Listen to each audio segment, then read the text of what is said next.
अस्सलाम वालेकुम नाज़रीन, प्रोग्राम माशी मसाइल के साथ मैं हूं आपका होस्ट तारिक खान जावेद। आज हम जिस मौजू पे बात करेंगे वो है आवर इकनॉमिक हिस्ट्री। इस प्रोग्राम में हम ये जानना चाहेंगे कि हमारी माशी तारीख़ है क्या। आपको जैसा पता है पाकिस्तान इंडिया की जो हिस्ट्री है वो बहुत ज़्यादा है नहीं एक्चुअली। ट्रेडिशनली हम लोग बहुत कम लिखते रहे हैं। अगर आप मुग़ल दौर से पहले जाएं तो सवाई इब्न बतूता और इस तरह के ट्रैवलर्स की जो किताबें हैं उससे जो मटेरियल निकल के आया उस पर कुछ हिस्ट्री कंस्ट्रक्ट की गई है। मुग़ल दौर में आप आ जाएं तो तुज़ुक जहांगीरी और आइन अकबरी और इस तरह के जो 5-10 किताबें हैं उसी से जो कुछ आपको इन्फॉर्मेशन मिलती है। इन किताबों में पॉलिटिकल एंगल को तो ठीक ठाक कवर किया गया, लेकिन जो सोशल एंड इकनॉमिक कंडीशन थी मुल्क की उसमें कहीं वो डिटेल में नहीं गए और हमें बहुत वेग सा इंफॉर्मेशन है इस पीरियड का। जाहिर है जब अंग्रेज़ आए तो वो तो बहुत लिखने वाले लोग थे, उन्होंने बहुत कुछ लिखा है, उनकी बड़ी इस्टेब्लिश हिस्ट्री है, बल्कि पिछली हिस्ट्री भी उन्होंने हमें ढूंढ के दिखाई है। मोहनजोदारो उन्होंने बताया, ये जो है आपके अशोका का जब पिलर था उन्होंने ढूंढ के बताया कि अशोका नाम का एक इतना बड़ा लीडर था कभी। तो हिस्ट्री जो कुछ हमारे पास है वो अंग्रेज़ों की कंस्ट्रक्टेड है और इंडिपेंडेंट सोर्सेज, इंडियन सोर्सेज हमारे पास बहुत लिमिटेड हैं, इसीलिए कुछ कंट्रोवर्सीज भी आती हैं।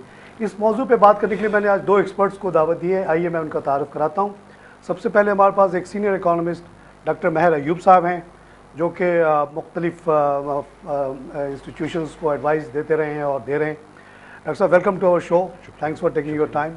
उन्हीं के साथ एक सीनियर बैंकर हमारे साथ बैठे हैं आज, मोहम्मद कासिम साहब, जो कि यहाँ के बड़े बड़े बैंकों में बड़ी पोजीशंस पे काम करते रहे, आजकल एक बहुत बड़े ग्रुप के साथ मुंसलिक हैं। कासिम साहब, welcome to our show, thanks for taking your time. Doctor साहब, जैसे मैंने बताया कि हमारी जनरल हिस्ट्री हमें बड़ी वेग मिली है, जो मिली है वो अंग्रेज़ों की मरहून मिन्नत है। अगर वो ना होते तो हमें नहीं पता होता कि हमारे सिंध में मोहनजोदारो होता था या हड़प्पा होता था, उनकी देना। या हमें ये नहीं पता होता कि कृष्णा नाम का या अशोका नाम का एक बड़ा बादशाह था जो बिहार से लेके पंजाब पेशावर तक हुकूमत करता था। अब जो इकनॉमिक हिस्ट्री की बात आती है वहाँ थोड़ी और प्रॉब्लम है, क्योंकि अंग्रेज़ यहाँ पिकनिक करने तो नहीं आया था, ना वो कोई मोरल कंसिडरेशन से आया था, वो एक कंपनी की सूरत में आया था। और कंपनी का काम क्या होता है? To make profit, maximise profit. तो एक थ्योरी ये है कि जो अंग्रेज़ आया उसने यहाँ बेइंतहा लूट मार की, उस दौरान लोग मर गए, कट गए, उससे उसको कोई मतलब नहीं था। हमारी इकॉनमी किसी ज़माने में बहुत बड़ी थी, वो घट गई। एक इन्फॉर्मेशन ये है कि हम लोग शुरू से ही गरीब थे और हम हमेशा गरीब रहे हैं, हमेशा गरीब रहेंगे। आपकी इस सिलसिले में क्या स्टडी है? आपने काफ़ी इस पर रिसर्च किया। देखिए, जब लॉन्गर टर्म हिस्ट्री की आपने जिक्र किया है, जब हम लॉन्गर पीरियड में सेंचुरीज़ को कवर कर रहे होते हैं हिस्ट्री को, इकोनॉमिक हिस्ट्री को, आपने सही इंडिकेशन ये दी बिल्कुल कि हिस्ट्री की जो राइटिंग है जो हम तक पहुंची है वो वेस्टर्न जो राइटर्स हैं वो उसका मेजर सोर्स हैं। ईस्टर्न राइटर्स में भी बड़े बड़े हिस्टोरियंस हैं जिन्होंने हिस्ट्री लिखी है, उसमें सब कॉन्टिनेंट से ताल्लुक़ रखने वाले और अरब रीजन से ताल्लुक़ रखने वाले बहुत बड़े बड़े हिस्टोरियंस हैं। जो फ्लॉ है, जो प्रॉब्लम है वो ये है कि मुस्लिम्स हिस्टोरियंस में और सब कॉन्टिनेंट के हिस्टोरियंस में जो हिस्ट्री राइटर्स हैं वो उस ज़माने की, अपने ज़माने की पॉलिटिकल हिस्ट्री लिखते रहे हैं। पॉलिटिकल हिस्ट्री कवर की है उन्होंने, किसका बेटा कौन था, किसने किसको मारा, कैसे जेल में बंद किया, वॉर्स की हिस्ट्री मिलेगी, सब मिलेगी, बड़ी स्टोरी। इकोनॉमिक हिस्ट्री नहीं मिलेगी। अच्छा, वेस्टर्न को ये बेनिफिट है कि उनके यहाँ शायद शुरू से रिवाज रहा है इकोनॉमिक हिस्ट्री लिखने का, तो इसलिए बहरहाल इन्फॉर्मेशन उनके ज़रिए ही पहुँचती है। लेकिन अगर उसमें से भी हम कंक्लूड करें तो जो बहुत ही अजीब व गरीब किस्म के फिनोमेना नज़र आते हैं, ये तो दुनिया में कोई राइटर इस चीज़ को एक्सेप्ट करने को तैयार नहीं है कि सब कॉन्टिनेंट के लोग हमेशा से गरीब थे। अच्छा, इस पर सब एग्री करते हैं कि ओवरऑल किसी ज़माने में हम अमीर थे। मैक्रो इकोनॉमी के हिसाब से भी बात करेंगे, मैं आपको अभी फिगर्स दूंगा कि मैक्रो इकोनॉमी के हिसाब से भी ये दुनिया के अमीर तरीन रीजन्स में शामिल था। मैं देखिए, इसमें अगर आप बात करें बिफोर 18 सेंचुरी, यानी कि 1857 के बाद एक चेंज आती है, उससे पहले अगर हम जाएं तो एक इंडियन रुपी जो था, एक इंडियन रुपी, उसके 3 US डॉलर मिलते थे। अच्छा, आज हम 80 रुपए का $1 की बात करते हैं, 1 इंडियन रुपी इक्वल था, ये चैम्बरलेन इंसाइक्लोपीडिया की इंफॉर्मेशन मैं आपको कोट कर रहा हूँ, जिसको बाकी ऑथर्स ने जिसको बेस बनाया है, 3 अमेरिकन डॉलर इक्वल होते थे 1 इंडियन रुपी के। अच्छा, पाउंड उस जमाने में एक 1 to 1 था शायद। पाउंड 1 to 1 हो गया था, लेकिन ये जब मैंने बाद में पढ़ा है ना, जी उसमें 1 to 1 का जिक्र आता है। पाउंड को फिक्स किया था उसको। आने के बाद पाउंड को उन्होंने इक्वल करेंसी करार दे दिया था, वो फिक्स कर दिया था। लेकिन मार्केट इकोनॉमी की मैं बात कर रहा हूँ, 120 या 25 120-25 से ऊपर चला गया। दूसरी ये कि देखिए, इसमें पाउंड और रुपये का जो रिलेशन था वो फिक्स था, उसमें फिक्स एक्सचेंज रेट अप्लाई होता था। लेकिन डॉलर और रुपये का, इंडियन रुपये का जो था वो मार्केट बेस्ड था, वो ज़्यादा वैलिड है, गुड इंडिकेटर। तो वो 3 अमेरिकन डॉलर मिलते थे 1 इंडियन रुपये में। और यहाँ की इंडिया की जो स्टॉक मार्केट थी, यानी जो कलकत्ता स्टॉक एक्सचेंज था, वो दुनिया के जो पहले 3 स्टॉक एक्सचेंज थे उनमें आता है। अच्छा। और जो जब इस्टेब्लिश हुए थे, जब कंपनी वो कॉर्पोरेट कल्चर ला रहे थे, ईस्ट इंडिया कंपनी भी कंपनी थी, शेयर्स थे उसके, तो उनको स्टॉक एक्सचेंज की ज़रूरत थी। और हिस्ट्री के अलावा अगर आप देखेंगे, उस वक्त जो स्टॉक एक्सचेंज को अगर किसी को मैयर किया जाता है तो उसके नंबर ऑफ कंपनी की लिस्टिंग से नहीं, बल्कि उसके इंडेक्स से और उसकी प्राइस के ग्रोथ से मैयर किया जाता है, मार्केट कैप से। तो उस वक्त पूरी दुनिया का सबसे बड़ा fast growing stock exchange Calcutta stock exchange था। अच्छा, ये ऑन दी रिकॉर्ड है। किस साल की बात आप बता रहे हैं? ये बात है ईस्ट इंडिया कंपनी के आने के 2 साल बाद का जो पीरियड आ गया। अच्छा, उसके बाद ये फिर अगर हम बैटल ऑफ प्लासी को मान लें as a battle of Plassey को अगर आप मान लें, एक पॉइंट, जी, उसके बाद से उनका फिजिकली और पॉलिटिकली उसके लिस्टेड हो गए थे, पावर आ गया ना उनके पास, शेयर्स लिस्ट हो गए। उसी के बाद आप कहेंगे 1860 आप कह सकते हैं कि, और ये कुछ 30 इयर्स तक कंटिन्यूशन में अगर पूछा जाता था सोने की चिड़िया, तो ये तो कहानियों में हम सुनते हैं कि इंडिया को सोने की चिड़िया कहा जाता था। वो क्यों कहा जाता था? ये वेग सी लोगों को अंदाजा है कि सोने की चिड़िया क्वांटिफाई नहीं करता जैसे आप कर रहे हैं। अच्छा, फास्टेस्ट ग्रोथ रेट था कलकत्ता स्टॉक एक्सचेंज का, सबसे ज़्यादा शेयर्स की प्राइसेस 30 साल तक दुनिया में कोई उसका कंपटीटर नहीं था। इन्फ्लेशन के फिगर बड़े ही इंटरेस्टिंग नज़र आएंगे कि इन्फ्लेशन का प्रॉब्लम शायद बड़े सगीर के लोगों को पता ही नहीं था ये भी कोई प्रॉब्लम होती है। यहाँ जो इन्फ्लेशन के रेट मिलते हैं अकबर के ज़माने से अगर हम शुरू करें तो कभी डिफ्लेशन भी नज़र आता है, लेकिन इन्फ्लेशन 1%, 1.6%, 1.4% इस तरह से नज़र आता है। अदरवाइज डिफ्लेशन भी होता है कभी कभी। जापान की सिचुएशन है, कभी डिफ्लेशन भी 50-60 साल से जापान में यही हाल है कि या तो डिफ्लेशन हो जाता है 1% का। अच्छा, लेकिन उसमें एक चीज़ बड़ी अजीब और गरीब नज़र आएगी कि जब आप अकबर के दौर से शुरू हो जाएं और आप 47 तक, जब पाकिस्तान बना और इंडिपेंडेंसी हुई इंडिया की, इंडियन इंडिपेंडेंसी एक्ट की इम्प्लीमेंटेशन के वक्त तक, अगर आप इन्फ्लेशन रेट को प्लॉट करें ग्राफ पर, पाकिस्तान इंडिया का इन्फ्लेशन रेट पूरा जो ये एक रीजन था और ब्रिटिश का इन्फ्लेशन रेट, तो जो बड़ी इंटरेस्टिंग चीज़ नज़र आएगी कि जिन ईयर्स में सब कॉन्टिनेंट का इन्फ्लेशन रेट नीचे जाता था इन्फ्लेशन रेट, तो इंग्लैंड का इन्फ्लेशन रेट ऊपर जाता था। अच्छा, और जब उनका इन्फ्लेशन रेट डाउन होता था तो यहाँ इन्फ्लेशन रेट इंक्रीज होना शुरू हो गया। ये क्या रिलेशनशिप थी? ये रिलेशनशिप बड़ी क्लियर कट नज़र आती है कि यहाँ इन्फ्लेशन इसलिए नहीं होता था कि ये खुद कफील थे इकोनॉमिक रिसोर्सेज में, लोगों को जिन चीज़ों की ज़रूरत होती थी वो यहाँ बहुत वाफर अवेलेबल थी, और जो बच जाती थी वो एक्सपोर्ट भी होती थी। बाद में वो चीज़ें, कुछ लॉ ऐसे बनाए गए, बहुत सारे लॉ, उसमें मामून थ्योरी, एक वेल नोन थ्योरी इकोनॉमिक्स की, जिसको इम्प्लीमेंट किया गया, उसमें ये रिस्ट्रिक्शन लगा दी गई कि यहाँ से जितनी भी चीज़ें हैं वो अगर एक्सपोर्ट करनी है तो एक्सपोर्ट के लिए सोल अथॉरिटी है ईस्ट इंडिया कंपनी। अच्छा, उसके थ्रू एक्सपोर्ट करनी है, तो वो जितना भी रॉ मटेरियल होता था उसको रॉ मटेरियल के लिए ज़रूरी था कि उसको इंग्लैंड एक्सपोर्ट किया जाए। उससे यहाँ कमोडिटीज़ की शॉर्टेज क्रिएट हुई, और रॉ मटेरियल जब एक्सपोर्ट होता था तो उस पर कोई ड्यूटी नहीं थी, वो चीप प्राइस पे इंग्लैंड पहुँचता था, वहाँ से वो फिनिश्ड गुड्स में कन्वर्ट होता था, और मैन्युफैक्चरिंग यानी वैल्यू एडिंग सब इंग्लैंड में होने लगी। यहाँ से सिर्फ रॉ जाए, वहाँ से फिर कपड़ा लॉ ऐसे बना दिए गए थे कि यहाँ से ड्यूटी फ्री रॉ जाएगा और वहाँ से ड्यूटी फ्री फिनिश्ड गुड्स आएंगी, ताकि उनको कोई महंगा, अगर यहाँ से कोई फिनिश गुड्स भेजेगा बना के तो ड्यूटी लगेगी। अच्छा, ये लॉ में अमेंडमेंट्स की गई। तो ये तो मैं कहना कि जी उस वक्त एफ्लुएंट सोसाइटी नहीं थी, बहुत एफ्लुएंट सोसाइटी थी। आप देखें बड़े बड़े रॉयट्स नज़र नहीं आएंगे आपको 47 से, ब्रिटिश एम्पायर से पहले, वो इसलिए नज़र नहीं आते थे कि यहाँ गवर्नमेंट चेंज होती थी, महलाती साजिशें ज़रूर होती थी, फौजियाँ आपस में टकराती थी, ये सब कुछ होता था, लेकिन वो फौज लड़ती थी, आम आदमी को इकोनॉमिकली कोई कहते थे कि उस जमाने में जो जंग होती थी गांव वाले को कोई फर्क नहीं पड़ता, कोई फर्क नहीं पड़ता। फौज इधर से वो अकबर की गुजरी, उधर से पता चला शेरशाह की किसी और की गुजरी, हाँ भाई सलाम अलैकुम, हमें आप जो जीत जाएगा बता देना, हम उसको टैक्स और फौजों को एक चीज़ का बड़ा वो जो गाँव को नहीं टच करना। सपोर्ट मिलती थी, उनको ये पता था कि यहाँ जब हम जाएंगे तो इकोनॉमिक रिसोर्सेज की कोई परवाह नहीं, वो यहाँ से खुद मिल जाएंगे। हाँ, वो उस मोहल्ले इस इलाके के लोग उन्हें दे देंगे, खुद ब खुद खाना मिलते पीना जाएंगे, सब उनके पास वाफर इसलिए उसकी कॉपरेशन उनको बड़ी जरूरत है। कॉपरेशन की। अगर उनके किसी को मारेंगे तो ज़ाहिर है वो नहीं देंगे, फिर लड़ना। जी बिल्कुल बिल्कुल। अच्छा कासिम, आपने भी इस टॉपिक पे बड़ी रिसर्च की, बोलते भी रहे हैं आप काफ़ी, आपकी क्या फाइंडिंग्स है? व्हाट वाज आवर कंडीशन जब अंग्रेज़ आए हैं, या उस दौरान क्या रहा? अंग्रेज़ यहाँ से आपके ख्याल में कितना वो ले गए रिसोर्सेज, जिसकी वजह से गुर्बत आई, या कोई और वजह हमारी गुर्बत की? देखिए, सबसे बड़ी बात यह है कि जब अंग्रेज़ की बात करते हैं तो मैं इससे हट के, मौजूद से हट के, इंग्लिश ग्रामर जो है, जो पूरी अंग्रेज़ी ज़ुबान जो बेस करती है, जी जी, ट्रिकी वे में, वेरी ट्रिकी और वेरी इंटरेस्टिंग वे में, इंग्लिश ग्रामर के टेंसेस जो है वो 3 हैं,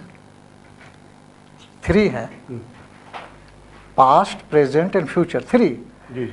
इसी तरह से जो एक्सप्लॉयटेशन जो है उसको बहुत ब्रॉड बेस्ड में अगर आप डिवाइड करें तो उसके भी स्टेजेस हैं। जैसे टेंस के 3 हैं, उसके बाद 12 हैं, तो उसी तरह से सब्जुगेशन या पोलिटिसाइजेशन किसी भी कौम, किसी भी मुल्क अगर आप करने जाए तो इस पर आपको अमल करना पड़ेगा। नंबर वो ये क्या है? पोलिटिसाइज, इसका है कि सियासी रंग, सियासत को आजमाना। अच्छा, अब इसको आप इंडिया, इस पर आप ये बेस करें कि कैसे उन्होंने उस वक्त के जमींदार और महाराजा जो हैं उनको किस तरह से कैप्चर किया। उसके बाद है सब्जुगेट, मती करना, तस्खीर करना, यानी तमाम हालात को अपने काबू में करना, सब्जुगेशन। उसके बाद है exploitation, stage by stage. Subjugation करने के बाद वो लोग एक्सप्लॉयटेशन पर आ गए, सियासत को, आवाम को, इकोनॉमी को। अच्छा। उसके बाद एक फाइनल वर्ड है लास्ट, एनाहिलेशन, यानी फना कर देना। यानी जब जाएंगे तो हर चीज़ को फना करके जाएंगे। तो ये उनके जितने भी एक्टिविटीज़ है, जो भी 200 साल वो रहे हैं यहाँ पर, ये इस पर बेस करती है। अब हमारे मोहतरम इन्होंने अच्छा, अब इसको करने के लिए, एक्सप्लॉयटेशन करने के लिए या सब्जुगेशन करने के लिए, उन्होंने, जैसा कि इन्होंने फरमाया, अंग्रेज़ों ने 2 चीज़ें बहुत अच्छी रखी। एक तो ये है justice and law and order. Law and order को बहुत अच्छे आवाम में रखा और जस्टिस भी रखा आवाम के लिए, लेकिन एक्सप्लॉयटेशन जो है वो अपनी तौर पर करते रहे।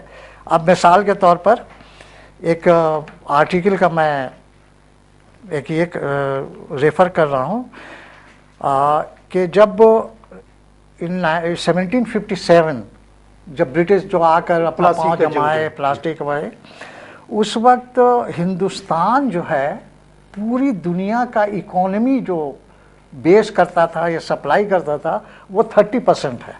अच्छा, 30%। ओके। आज जब वो जा रहा है तो उस वक्त ये रिड्यूस होकर वो 3% पर आ गया। 30 से 3 3%। 30 का मतलब है कि बहुत बड़ी, बहुत वर्ल्ड का 30% यहाँ चीज़ बनती है वर्ल्ड का। अच्छा, तो अच्छा, अब इन्होंने कहा कि किस तरह से उन्होंने ये एक्सप्लॉयट किया। मैं, एक अंग्रेज़ राइटर है, उसका सिर्फ एक लफ्ज़ ये उसका मैं बता कि we were collecting grains and use from Punjab, यानी पूरे पंजाब से वो गल्ला ले जाते थे और जवानों को ले जाते थे।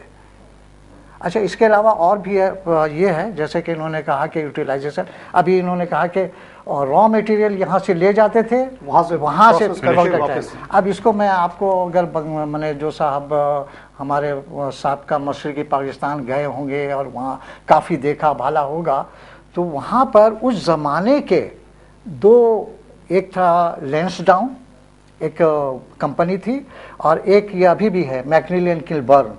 ये एजेंट्स हुआ करते थे इंटायर जूट परचेस करने का। अच्छा, और किसी को इजाजत और किसी को इजाजत नहीं थी। इंटायर जूट, यानी जिसको आपको गोल्डन फाइबर कहा जाता है। और नारायणगंज जो कि मैंने पूरे बरसगीर का उस ज़माने में, यानी आप कह लें मंडी, जूट पर का मंडी था, वो वहाँ पर अंग्रेज़ों ने ऐसे ऐसे मैंने वो गोदाम और बेलिंग फैक्ट्रियाँ और रेसिडेंशियल इमारतें अंग्रेज़ों के लिए बना करके देख कर दंग रह जाएंगे। अच्छा, ये क्या करते थे कि तमाम जूट परचेज करके डंडी ले जाया करते थे। बरतानिया में डंडी एक जगह है जहाँ के दुनिया का सबसे बड़े बड़े जूट मिल वहाँ पर थे। यानी जूट यहाँ से ले जाते, वहाँ मैन्युफैक्चर भी ज्यादा था, उसी तरह से ग्रेन भी ज्यादा, उसी तरह से पंजाब से, पंजाब जैसे मैंने कहा, we were collecting grains and commercial produces, grains and commercial produces from Punjab, UP, Madras and Bengal.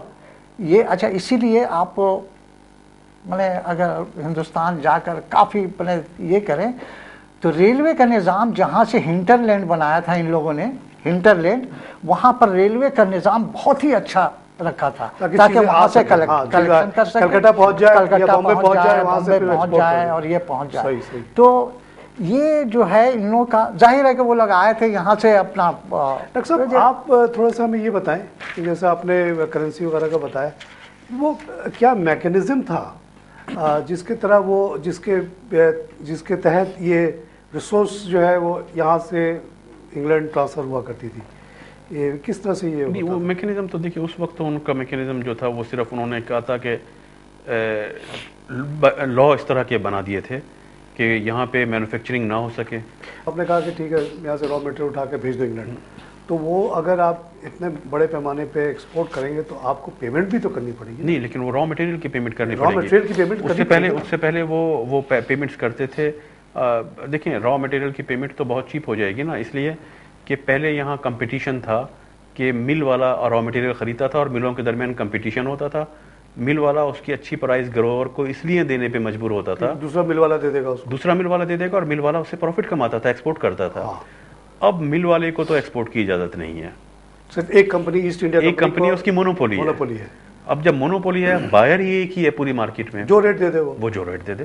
तो इस तरह से उन्होंने अपनी प्रोक्योरमेंट रेट तो कम कर ली। मेरा सवाल आपसे ये था कि जैसे मैं कहूँ कि आज मैं सारा तेल दुनिया भर का जो है ना यहाँ मंगा लूँगा, फिर यहाँ से री एक्सपोर्ट कर दूँगा, इतना बिलियन डॉलर मैं लाऊँगा कहाँ से? नहीं, उसमें देखिए पहली चीज़ ये है कि जब तेल की हम बात कर रहे हैं तो तेल की जो इंटरनेशनल प्राइजेज है हम वो पे करने के काबिल हो जाएं। वहाँ इंटरनेशनल प्राइजेस का इशू ही नहीं था। कभी 170 चल रहा था, वो 30 में वो ले, उन्होंने कहा हमने 30 से ज़्यादा देने ही नहीं है, देना है और आपका कोई और ख़रीदेगा ही नहीं। हाँ, ये तो पड़ी चढ़ जाएगी। हाँ। तो वो जो ग्रोअर है वो तो मजबूर था क्योंकि बायर कोई नहीं था, और जब वो एक ही मोनोपोली थी, वही प्राइस देती थी, वही गवर्नमेंट में थी, वही एक्वायर करती थी, तो ये इस तरह से रिसोर्स ट्रांसफॉर्मेशन शुरू हुई। लेकिन इसमें एक चीज़ मैं समझता हूँ हमें इग्नोर नहीं करना चाहिए, जो बहुत इंपॉर्टेंट है, कि ठीक है वो एक पीरियड गुजर गया, उसके बाद एक वक्त आया कि इंडिपेंडेंस ही हो गई, जिसको आज 60 साल हो गए। उसमें कोई यू टर्न तो आना चाहिए ना कि क्या वजह है, अब क्यों यू टर्न नहीं ले सके। 1857 के बाद थोड़े से हालात चेंज हुए थे, अंग्रेज सोचने पे मजबूर तो हुआ था कि एक्सप्लॉयटेशन की क्या लिमिट होनी चाहिए, क्या वेज होने चाहिए। सिविल सर्विस के एग्ज़ाम लोकली शुरू करने पहले, उससे पहले तो कोई कंसेप्ट ही नहीं था, सिर्फ अंग्रेजी होते थे। यू टर्न क्यों नहीं हुआ, उसमें देखिए एक इंटरनेशनल सिनेरियो में भी एक चेंज आया है, हमें उसको बिल्कुल इग्नोर नहीं कर सकते हम। 18th सेंचुरी तक जो वर्ल्ड की ट्रेड बास्केट थी कि वर्ल्ड में जो टोटल एक्सपोर्ट होती थी, उसमें अगर मैं 3 चीज़ों में क्लासीफाई कर लूँ कि रॉ मटेरियल, इंटरमीडिएट गुड्स और उसके बाद जो है हाई टेक प्रोडक्ट्स हैं। हाई टेक में नॉलेज बेस्ड प्रोडक्ट भी आ जाती हैं। तो आपको ग्रेजुअली इस 200 साल के अरसे में एक चीज़ नज़र आएगी, चेंज आ गया कि 200 साल पहले इस 80% जो होता था वो रॉ मटेरियल की एक्सपोर्ट होती थी, फूड आइटम्स होते थे रॉ मटेरियल की, और दूसरी चीज़ें होती थी।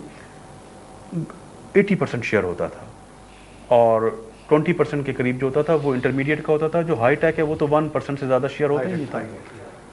आज वर्ल्ड की इंटरनेशनल मार्केट में आज जो ट्रेड बास्केट है उसमें बड़ी हैरानकुन बात यह है कि जो रॉ मटेरियल है उसका शेयर सिर्फ 5% है, और इसमें आप ध्यान में रखें इस 5% में ऑयल भी शामिल है, ऑयल भी रॉ मटेरियल है। ऑयल, तमाम फूड आइटम्स, ये सब मिला के 5% से ज़्यादा आज की दुनिया में उसका शेयर नहीं बनता। शेयर उसके बाद जो दूसरा आता है कोई 40-50% के करीब, वो फिर इंटरमीडिएट प्रोडक्ट्स का है, मैन्युफैक्चरिंग गुड्स जिसको हम कहते हैं। और बड़ी तेज़ी से हाईटेक का शेयर्स बढ़ता गया। हाईटेक में मेडिसिन भी आएंगी, कंप्यूटर भी आएंगे, जो लेटेस्ट रिसर्च बेस्ड है, जो रिसर्च बेस्ड हैं। डॉक्टर साहब अभी थोड़ा सा ब्रेक लेना है। नाज़रीन हम लेंगे छोटा सा ब्रेक के बाद फिर हाजिर होते हैं।